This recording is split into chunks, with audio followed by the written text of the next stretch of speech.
city of Blytheville that within the first 90 days, the mayor has to, by law, make comments concerning the city and on its state of the city address. And at this date here, I've chosen this day to report to you basically the information of the city's address. First of all, though, I'd like to thank the citizens of Blytheville for the opportunity to even serve as mayor for the city. I'd also like to thank the citizens as well for all of their visits by the office, the support that they've given me and my family during this transition that we've had to go through. It's so far has been a good opportunity. It has, I believe that it will continue. We look at things in a very positive way. We see good things for the city of Blytheville down the road, and I'm glad that we're going to be a part of all of this that's happening right now. I want to also thank my council,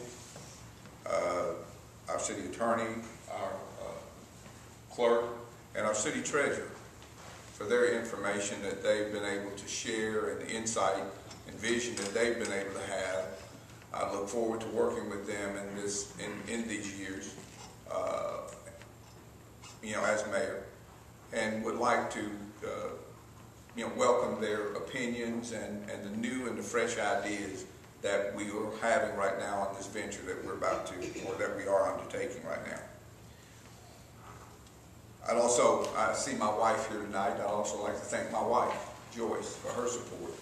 And because without her, this job could be pretty hard. I know. The key word here today, people, is transition. And that's what we're doing now. We have to transition ourselves. We've had meetings, as your mayor, that I've had meetings with all of our department heads. It's been stated already in our finance department meetings. And we've addressed the concerns, mostly about the accountabilities that each one of the department heads not only owe me as mayor, but owe you, the citizens of this city. The accountability of how they're conducting their business, how they're conducting the business of the city. And it's also my duty as your mayor to monitor and to make sure that those things and that your monies and equipment and everything else are going to be used to the best of their ability in order to do what's necessary to affect the lives that are here in our city and its growth. Each department head has been given a copy of the most current purchase guidelines. And with that, they've been given instructions to help us to be able to monitor their spending. As you well know, that we are still in a recession. So therefore, we must still be responsible for the spending of the city. It was even asked of me once before about whether or not the budget had gone up in certain cities, or not had gone down in certain cities, but continued to go up in Blytheville. Well, it's my task now to look at the budget that has been approved and to move from that point on and to discover how we can be more cost effective, if necessary, if where we need to be, and still maintain a quality of service that's due to these great citizens. I'd also like to have regular meetings, and that they've already been advised that we're going to have regular meetings to evaluate the progress so that we can see where we are and to understand the better ways, if there are any, in how we can use the funds that our city has, and with regards to equipment that's necessary in order to bring about a better and a safer Blytheville. A large issue that we've addressed is an agreement that has been posed here today by Councilman Musgrave. One of the larger issues when I first went into the office was the issue concerning the arrangements or the agreements that was made with the Arkansas Department of Environmental Quality. Yes, it is a situation that we are attempting to address. We're also trying to talk with our state, our federal agencies in an attempt to ask them for assistance in how we're going to do this, or pay the arrears of what the assessment tax or the allegation, $5 on the water bill is going to bring about. We know just by looking already that yes, as far as that $5, that there will be a shortfall.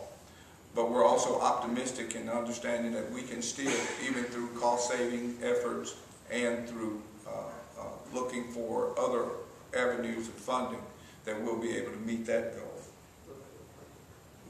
But please be aware again, and I continue to make this comment, our wastewater, this is not dealing with our water, this is our wastewater, is secure. This is our sewer and wastewater. These are merely guidelines that the Department of Environmental Quality have placed to state that these are things that we need in order to maintain the structure and maintain the integrity of our systems. We're also want to address the issue of crime, which has also been the situation that has been talked about during the election, there and then after. And along with talking about crime, you can hardly take away the other side of cleanup. So right now we're currently working on a plan with our community leaders. We're also working with our police department, our code enforcement, and our public works department in trying to combat both the crime issue that we have, the social issues that we have, and also do cleanups in those areas. It's not our intent to go in and to try to be in any harsh way to combat crime, but we also need to let the people know that crime is not something that we want to build on here in this city. This is something that we need to reduce for economic development. We need to reduce as far as our social aspect. And we owe the citizens in communities where there are high crime rates an opportunity to go in and to revitalize the areas that we might see a large amount of crime. But we can't do that unless we build relationships with the people in those areas. The people who live in the high crime and ridden areas need to know that the city government, their mayor, their city council, the police, and the community that serves it are there to help and to support and to give them assistance and to help build on what's already there. Some folks are in high crime areas because that's just where they are. We can't turn a dead ear to that situation. We've got to be there to support the people in those areas and to try to bring about a solution so that we can curb that and also to do cleanup. We also, with that information, we must involve our code enforcement and to beef up our code enforcement and to also look at our current code enforcement rules. If we must build on the code enforcement rules, then that's what we should do.